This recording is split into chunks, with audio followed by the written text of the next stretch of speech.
Well, good morning, good afternoon, good evening, wherever you are. I hope you're having an absolutely great day, and I hope the weather is much better than it is where Darryl and myself are. Yes, this is a strange title for a video, isn't it? Certainly a Facebook Live. And I titled this Send in the Marines because Darryl is an ex-major in the Marines, and he does some fascinating thing with your mind. And we've been talking literally for... I know Darryl now with a couple of years. We met him at a mutual friend's mastermind some years back. I know Darryl for a while, for a couple of years now, and I know some of the amazing stuff he does with people to help them overcome, the one piece. It's interesting we're talking about it. The one piece of equipment that most people forget about, because we get the tools, we get the nice laptops, we get all of the stuff, we get all of the software and the rest of it. And we forget about the little piece that's in between here. Which is always the good part or the bad part. Anyway, Darryl, thanks for coming on.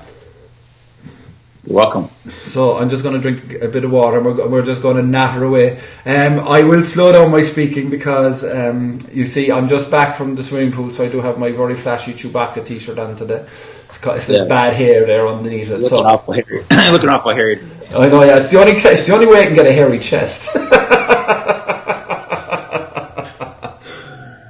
Man, Anthony, I appreciate having you on to talk to your tribe, and I look forward to helping the individuals who are out there really want to break through that money block they have. Hey, Chris, good to see you, man. So, which page do I go on? Because I don't know where it's at. I'd say so. I can have it. It's Chris Hickman said, "Hey, Tony." So, what's up? Yeah. How you doing, bud? I'll tell you who's on. You're fine. I have control of everything. It's fine. I have control of the software. I'll just hang out and chill here. If any questions come up, pop them on there. I'll tell you. Hi, Hillary. So, Darryl, tell me this. Give us a small bit about who you are, your history, right, with the Marines and the rest of it. Sure. So, I actually went into the Marine Corps coming out of the Naval Academy, and it was one of those things where it was kind of a funny story. The Navy basically told me they didn't want me, and the Marines said they did. So I ended up in the Marine Corps. Because a lot of people who go to the Naval Academy, I think at the time it was only 16% actually went into the Marine Corps. And it was actually harder to get into the Marines than the Navy, go figure. And what happened was I ended up getting in trouble along the way. And this admiral, he's now admiral now, he's big time in the Navy, said that he's like, I don't want you in my Navy. And the Marines were like, we want him in the Marines because we need people like him who literally will run through brick walls for us. So that's how I ended up in the Marine Corps, honestly. And it was one of those journeys that it was kind of funny. Like as a kid, I always was playing like Marines in the woods, or we call it playing Army, and we dress up, paint our faces, and I always had the ability to hide and where nobody could find me, and I would always sneak up and get you.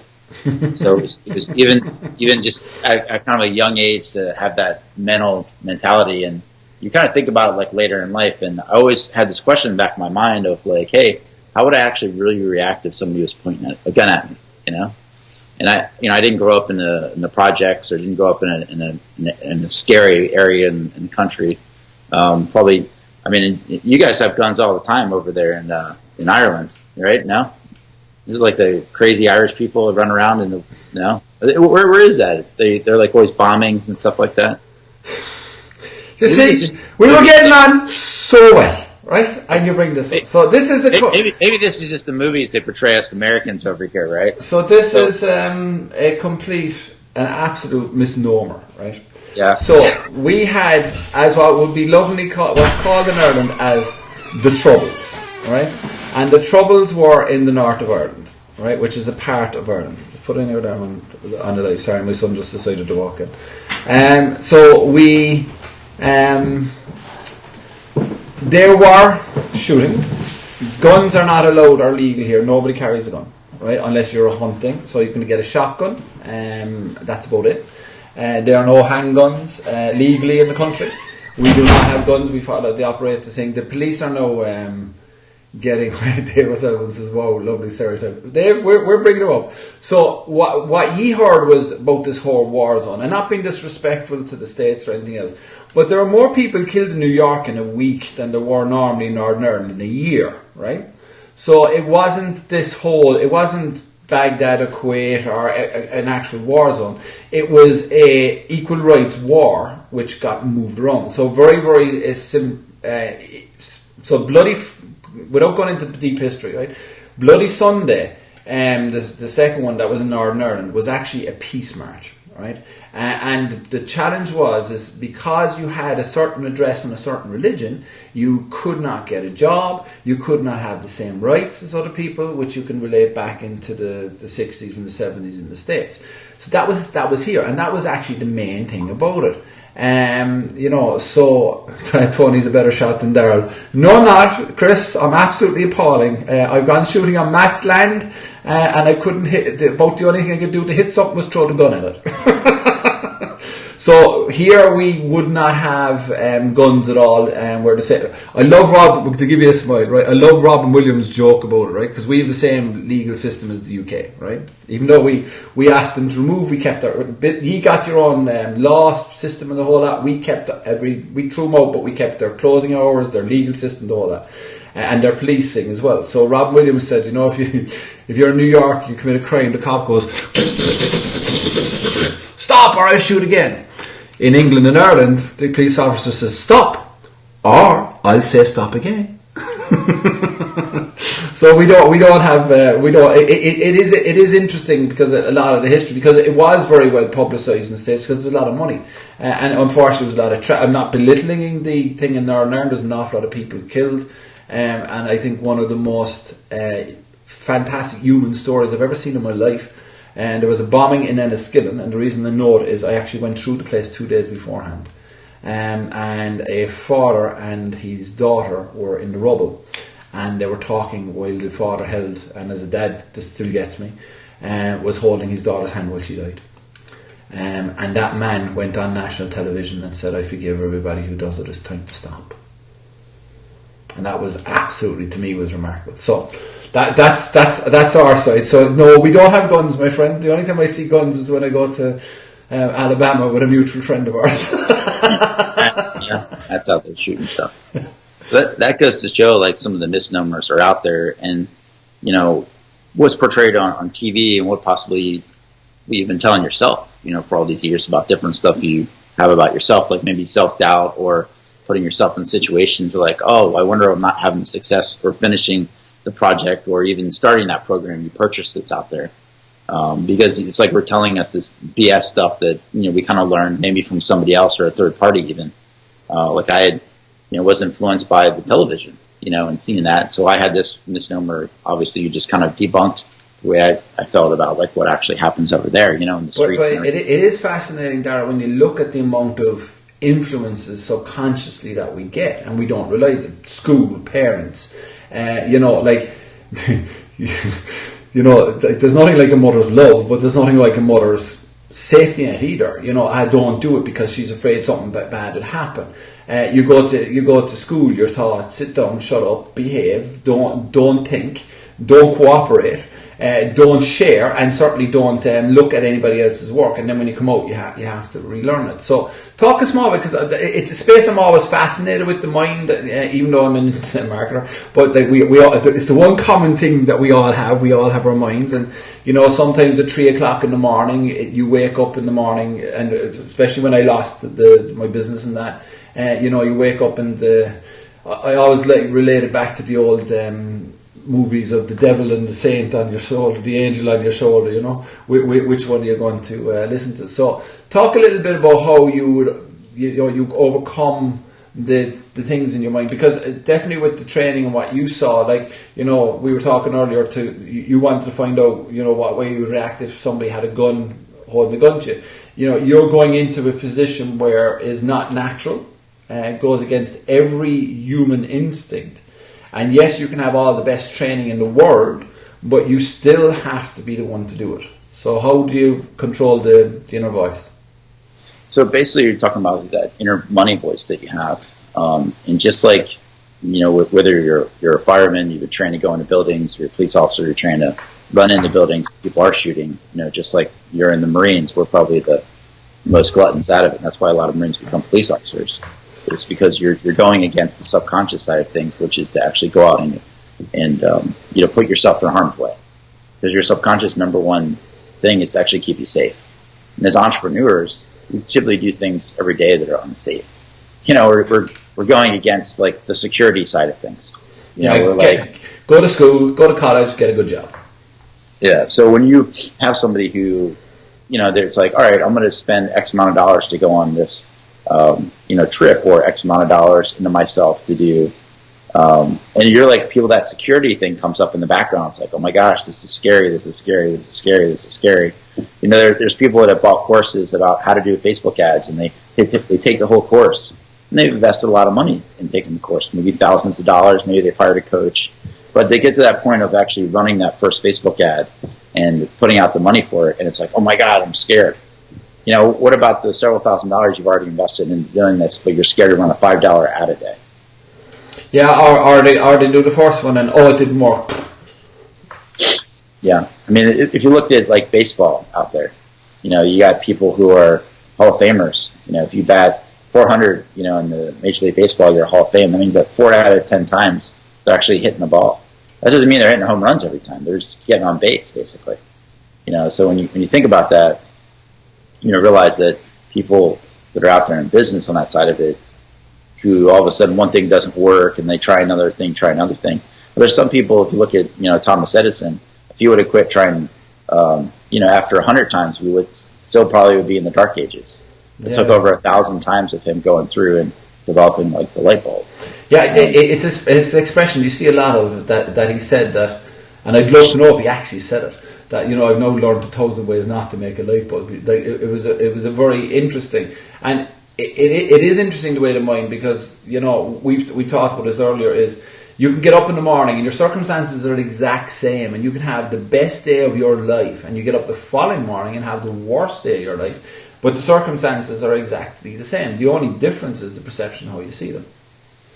So what ended up happening to me is I ended up getting post-traumatic stress coming out of the military, not realizing I even had it for a long time. And it was one of those things of like, I was like, wait a minute, I got all my hands, feet, I'm good. I don't have any bullet holes in me, so I'm good. But what I didn't realize is I started counting one day. It was on actually Memorial Day, and we were getting ready to go up this hike, up this mountain. And it was one of those things where I sat down, and I was wondering to myself, like, if I put a rock in my backpack for everybody I've actually lost along this way, on this journey, and how many rocks would I have in my backpack? And I started writing them all down on my phone. It was late at night, I'm sitting there, and I'm writing all these things down. And determined that day that I had 25 people there in my life that were killed due to combat or due to suicide or something related to, like, military stuff that had happened. These are guys who are best friends of mine, mentors of mine. And just imagine right now filling up a room of 25 people that you look up to, who are friends of yours, guys you've served with, people you grew up with, and they're just gone. And that's what happened to me in a short amount of time. And I was sitting down talking with this Navy SEAL who had lost a lot of his SEALs one day in a combat situation. It was pretty scary. Needless to say, of holding their brains inside their head, and just all the horrific stuff that actually happened on the tarmac, basically. I mean, they were sitting ducks at the time. And he told me that story, and I was like, oh my God. I was like, I totally relate to where you're coming from. He's like, yeah. He's like, you need to get help for that. And I was like, you know what? If he's big enough to go out and get help for it, I am too. And what I found was sitting down with like entrepreneurs, if they've gone through like their own like kind of PTSD around entrepreneurship. A lot of entrepreneurs are out there who had tried something and it failed, or maybe they had a partnership that blew up in their face in the past, or they had a business that went really well and then all of a sudden just went off the tracks, and they end up in a bad place. They end up possibly even divorced. They end up even losing themselves to alcohol or drugs even, or they just lose themselves, to coming down with like cancer or diseases and all kind of stuff that's out there, and they don't have time to replace that income, and it just disappears overnight. So that's one of those things of like entrepreneur, like post-traumatic stress that actually happens in the mind, because the mind kicks in the future. All of a sudden, now the entrepreneur is like, man, I don't understand why I can't get back to where I was. I don't understand why I can't make the money I used to actually make. It's because the mind now associates your success that you've had in the past that's going to bring you like severe pain. It's going to bring you back to that dark place. It's going to possibly get you divorced again. It's going to take you back to that dark place. And the mind, that little person in the background, says, no, you're not going back there. And you're wondering why can't I get this course done, or why can't I get this new product launched, or why can't I get my book out there? Or why can't I do this marketing stuff I used to do like all the time? They find them. And there's one point I want to bring up, because you're using the word entrepreneur a lot, right? So to me, an entrepreneur, and you can give your version of it, is anybody who's, even if you've got a job and you're trying to make a second income, if you're in a multi-level marketing company, if you've got the motivation, the inclination, and you haven't done anything, you're now starting on the entrepreneurial path, which means that you're stepping out, which can be scary. You're stepping out from the pack. It's certainly a lot more accepted now, I think, thanks to Shark Tank, Dragon's Den shows like that. I think it's an awful lot more accepted now to say that you're an entrepreneur, because I certainly know when I started, which is a while back, the word entrepreneur didn't even exist in our vocabulary. Like, we worked for ourselves. And the difference was back then, and I think the difference thing, just to explain that, guys, to you, is a lot of times a lot of people in business aren't actually entrepreneurs. They're just giving themselves a job. And there's a difference. And this is my definition, I'd be interested to hear yours, Darrell, is my definition is, when I learned to drive a car, my father was teaching me, right, for about 4 minutes, and then I went to someone else. But one of the things I remember is you have to be driving the car and don't feel like the car is driving you. And for me, the business is the same. I think if the business is driving you, which is the way I was for a lot of time, I was actually giving myself a job, whereas now I'm driving the business. I'm in control of work, make the decisions, and I don't have to be there. No, I know it's different type of businesses and the rest of it. But a lot of times, so many people kind of use the entrepreneur is a very broad word, and a lot of people don't think that they're entrepreneurial, even though they are. Yeah, I look at it this way. If you're somebody who's wanting to, no matter where you're at in life, and you want to create something, and you're creating it, like, entrepreneurs create money. That's my definition right there. I mean, if you're an entrepreneur, that means you have an idea, you want to take it out to marketplace to solve somebody else's problem, and you've developed a piece of software, you've developed a product, you've developed a system, you have some kind of, maybe you're a coach or a book, or you have a product out there that somebody's going to consume, then it's going to help them out of a certain problem that they're having to be able to solve that. I mean, I was watching last night. There's an entrepreneur came up with the idea for these lights, and there's these lights. They're solar powered. You put them on your sidewalk, and they get energy from the sun all day, and then at the end of the day they light up. At nighttime. And somebody had the idea. $15.99, you can get 2 of them, right? So it's like right off the TV. So somebody sat down, come up with the idea, took that all into action. But the thing is there oftentimes there's people out there that have ideas every day, but they get robbed. And they're really just robbing themselves. And there's more, graveyards filled up with ideas that never happened out there, that never actually hatched, than anything else out there. So that's one thing, like the self-doubt is one of those things that robs themselves.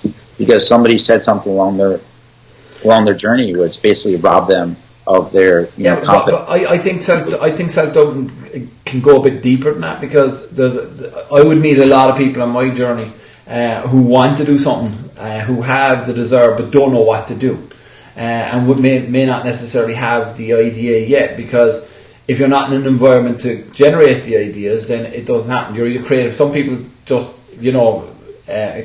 just aren't in that environment.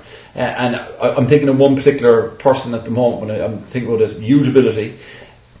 But just when it comes to the edge of the cliff to jump so that they're going to fly, stops each time. Just hits the bricks, and I can never understand why. And I think it's actually self-doubt behind it all, and the fear of failing. What happens? Not the fear, and it's interesting, the fear of failing, because it's not just for everybody else, but the fear of failing to yourself, I think, can be very dangerous. Well, the thing that's behind that, what's really robbing people, is that I call it like the secondary gain from it, right? So what do you get for not doing something, right? You get something. Otherwise, there's a payoff. There's some kind of payoff why somebody actually doesn't do it. And for an example, I worked with Julie the other day, and as I sat there and worked with Julie, we figured out the payoff for her not taking her book out to market, and what she was really doubting herself from was that she was avoiding being criticized by anybody. because when she was a little kid, she was criticized by her brother and other people, and it basically got her to the point of like not wanting to put herself out there in a way that she'd be criticized. And that was one of those things, like subconsciously, she didn't know that was actually there. So once we were able to sit down and really go through the process that I take people through, she figured that out, and all of a sudden a big light bulb went on in her head, and she's like, wow, and all of a sudden now she doesn't feel that way anymore. She's able to get out there and she's ready to go publish her book now, where before she kept doubting herself that she could put the book out there because she was worried about what somebody would say on an Amazon review. So like, if you're out there right now and you're listening to this and you're like, wow, there's like, I resonate with that, and I've had self-doubt because I've been afraid of what somebody would actually say to me on my product, service, whatever it is. Or maybe you're into network marketing, you've tried 10 different network marketing deals, and you're at a place where like, oh, your friends are making fun of you and stuff like that. But like I've been to a lot of those places as well, where people are like, oh, what are you doing now? And when I explain to people now what I do, they listen to me a whole different light because they see the results. They're like, wow, like, what are you doing flying off with like some private jet, or what are you doing, sailing through the Bahamas, in February, and you've taken more vacations than I've taken in my whole life, and I'm like, this is what I do for a living. I was like, you remember when you were making fun of me about all these other things? I was like, well, you're not making fun of me anymore. But I don't say that. I don't want to be an a-hole, But I can get the impression, like, when people, when they see me now, they see me in a whole different light when I'm doing all this different stuff. And I just kind of like, one of the things too, it's like it's the whole like two crabs in a bucket syndrome. Is you've got two people, right, and you got two crabs in a bucket, and these two crabs are sitting in the bucket. By one crab, the crab can climb out by himself. But all of a sudden, you put two crabs in there. As soon as that one crab goes to get out of the bucket, the other one pulls it back in. And it's the same thing a lot of times where you have like the association for the people that are around. So if you're hanging out with individuals that are constantly pulling you back in the bucket, you got to get out of that bucket, and you got to like change the environment that people you're actually spending your time with. And that's what I did for myself. I stopped spending time with people that thought the way they were thinking, and I shifted and I got around people like Anthony and people like Matt and all these entrepreneurs that I'm now working with at this point. And I noticed I needed to travel. I needed to get out of the environments I was in and get around the right people. And when I did that, everything took off for me. No, it is interesting when you talk about it, because it is quite tough to change your environment. So for me, because to me, there's always a dilemma with that, right? Because you're friends for a long time and the rest of it. So what I've actually learned to do is compartmentalize it. I hang around and I've got friends with people who I love and are great friends and they're friends, but when it comes to anything I'm doing in my business life, I don't even discuss it, right? Because what I do in my world is so alien to so many people over here still. It's unreal. And I just, I just say I'm a digital marketer, I work on it in the conversation, and I leave it, because it's just not like I don't want to have to go through the whole stuff and can you, and you could actually here's the recording of the conversation we're about to have. Listen to that and come back to me at the end, right? So for me, I don't cut the people out, but I have people who I listen to. I have people who I talk to, but I have people who I listen to. And that's been my job, because you can end up being very isolated if you get rid of everybody. That's also part of the challenge. But you definitely do have to change your environment. You have to change the environment, and here for me is very important. Yeah, and the thing is about an environment, when I'm talking about it, doesn't mean like you're changing where you live, or you're changing your the people you hang out with and stuff like that. It doesn't mean that 100%. What it means is like you're this right here. This is an environment. My cell phone is an environment. How is an environment? Well, if I open my cell phone, depending on what apps are on it, depending on what I'm actually going to do. Your cell phone is an environment. Ask yourself, like, how much time have you actually spent on that today? In different, like, what are the major apps you actually spend on that? I had a friend of mine I was talking to, Reese, really smart woman, and she has an app on there that actually, it counts how many times she actually picks it up during the day, how many times she uses it, and what apps she's actually using. She literally tracks the data, and at the end of the day, she can check it on herself. So she has like, everything's very, strict like that. So it keeps her from like breaking like the habits, So your family, you're not going to get rid of your family, right? Your family is always going to be your family, right? That's not going to change. But it's a matter of like, how are you listening to what they're saying at this point? Yeah. Are you taking their advice when they're telling you to do X, Y, Z thing, or are you not taking their advice? So that's so my measurement to take advice off of somebody is I look at them as a whole, right? As a whole human being. I don't just look at one aspect or the other aspect, and then I see where I believe that they're successful, more successful than I am, right? Without being egotistical about it, but being more successful, and then I'll listen to them in that area, but I won't listen to them across the board. So like because I know some people who are multi-millionaires who have a crap family life, right? So I'm not going to listen to them when it talks about family, right? I'll listen, don't get me wrong, and I'll nod my head and I'll have a conversation, but I won't take the advice on board. And I think that's important for everybody, because as we started with this thing, the piece of meat in here is very, very vital. And I don't care, there are certain highly successful people, and there's characteristics which I know you're going to talk about on the webinar, and you're going to go through and I put the link in, guys, below, just to do the sales bit, because I'm a salesman. What can I say? Never stop, even on a Saturday evening. So I've asked Daryl to come on and share this with you, because I think it's fascinating, his journey and the whole lot, and he's got this absolutely fascinating thing about the 4 money blocks. So why don't we dive into, without telling people, because I know you've worked with some highly successful people, and I know you mentioned to me that you've kind of distilled it down into a formula. So do you want to talk about that? Yeah, sure. So basically, what we're going to do is bring the elements that I've taken away from, both from working with these highly successful like entrepreneurs, and I've literally boiled it down to like these 4 elements. And these 4 elements that I utilize and work with people and help them in a very quick way. Literally, they brought this stuff with them 20, 30 years, some of them, of habits that they've done this thing over and over a certain way. And now once they've gone through it, now they're looking at a completely different direction. And that's the most important thing, is like, how do you do that? Well, it's really simple when you break it down to these like 4 essential elements. And that's the basically DART process I take people through. That helps people basically discover, where this stuff actually came from. They bring awareness to what they're doing it now. They're able to reprogram their mind about how they think about it, and literally see themselves doing it in the future and the transformation side of things. So when people go through that process with me, I teach people and break that down to them. And the thing is like, whether you're, hyper successful entrepreneur who wants to, I had a friend of mine reach out to me, and he's doing $17 million in his business a year, and he comes to me and he's like, you know what? He's like, I'm kind of stuck in this fog right now. I'm not really sure what direction I should be taking my life, in the sense of like with my company. And I sat down and we kind of broke things down for him. And then literally, kind of like a little inception happens, and all of a sudden now he started this other company that he's going to overtake like Mindvalley that's out there. So anybody that's in the personal development space, they know who that is, because it's the biggest player out there.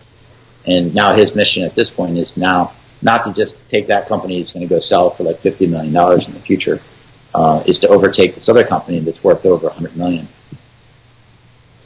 So I'm going to ask you a few questions which I didn't preempt you on, right? Mm-hmm. Do you believe that anybody can be successful? Anybody can be successful with the right tools. And we all have the right tools. It's literally just tuning into what that is. There's sometimes that people are out there that literally develop these habits like over years of, basically call them, there's not any, good habits or bad habits. They're just habits, right? You've either had a habit that's got you success, or you've had a habit that's not got you success. But the thing is, if you don't open your mind to the ability of like, oh wow, look, you have to look internally and figure out like, why am I doing this bad habit over here? I work with an entrepreneur and his dad, and they both flew out to spend some time with me and work through this. And what they basically discovered was the dad had this belief around money, and it was like that money was like a bad thing, right? And they didn't know it at the time. The first month he worked with his son, and he's really good about doing stuff on Amazon, and they produced over $30,000 in income for their business. They just started out $30,000 in sale off just a product selling like a water bottle. right? Nothing bad about that. Yeah. Yeah, and then the next month, he told, his son told the dad like how much money they made, and his dad actually figured out how to wait in order to make negative $30,000, which brought him back to zero, right? And you ask yourself, well, wow, how is that even possible? Well, it's possible if the person is self-sabotaging everything he does. And where do you think that comes from? Do you think it comes from something in the past? Do you think it comes from lack of success? Do you think it comes from protective, or is it a combination? Well, oftentimes the brain will link like the fear of success with something that happened in the past as like a lesson, right? So if I taught you a lesson right now, and the lesson was like around like as a kid, you probably reached up on the stove at some point or saw it was hot or touched it or saw somebody that got burnt, and you probably didn't touch the stove anymore. So in your subconscious, your brain is wired to always be aware of that stove that could be in the kitchen. Okay. Right? So along the years, some other stuff happened. The lesson you learned at that point might have been really good. But now you're older, you're an adult, and you want to be able to learn how to use this stove. And you realize it's not actually, hot anymore. Right? So you become gentle and you put your hand on the stove and you realize it's not burning. It's like, oh wow. For the longest time I always thought that was hot. It's the same thing if you take the elephant, right? And you see the elephant in the circus. And you see that little thing that's tied down. And ever since they were a little elephant, they tied that elephant to that little thing that the elephant at that point couldn't really move around because it was so small. But now the elephant is like, can move, like drag cars around if it wanted to, right? But it's trained on its mind that it can't move this little block. And that's basically what's happened to like so many people out there in the entrepreneur space is they have this fear of this block. It's like there, it's like, wow, I can't do it because I've got this block, but they don't know how to actually remove it. So what we do is we go in and figure out where that block actually is for them and dial it in and get rid of it. And all of a sudden that elephant turns around and he laughs at that little block on the ground and goes walking away with it. Doesn't care. Okay, well, Darryl, I'm going for my dinner because it's now nearly 7 o'clock. So, and I didn't get this body from not eating, like. Guys, I'll put the link below for the webinar. It's going to be fascinating. I can promise you that. Do you want to say anything else about the webinar, Darryl, before I wrap up? Yeah, I would just say to everybody is like, come with an open mind. Come with something that's like, man, I've been possibly stuck on this certain area of my life. And this is something I really want to focus in on. So when you finish doing that webinar, my ask to you is that you work on that. Let me know how you feel about the difference and the decision you made with letting go of whatever that thing is. Perfect. So guys, we're talking about we call it the 4 proven steps to break through your personal financial glass ceiling, right? It is going to be very much about money. You can bring it into the other aspects of your life. I asked Darryl because of the people connected with me are mostly interested in making money and to focus very much on the money section. So it is going to be an awful lot in how to achieve what you want to achieve and what the definition of success is for you. And maybe being able to move that dial up a few notches, from like making, okay, I've made an extra grand a month to maybe 10 or 10 to 100 or 100 to a million. It really is up to you where you want to go with it. So the link is below. It is Monday, 2 p.m. Eastern, which is 7 p.m. here in this side of the world. So pretty much this time in 2 days' time. So with that, guys, I wish you a fantastic day. Thanks for watching. Thanks for all your comments. And if you liked it, of course, always, please share it. Talk to you soon. See you guys. Yes.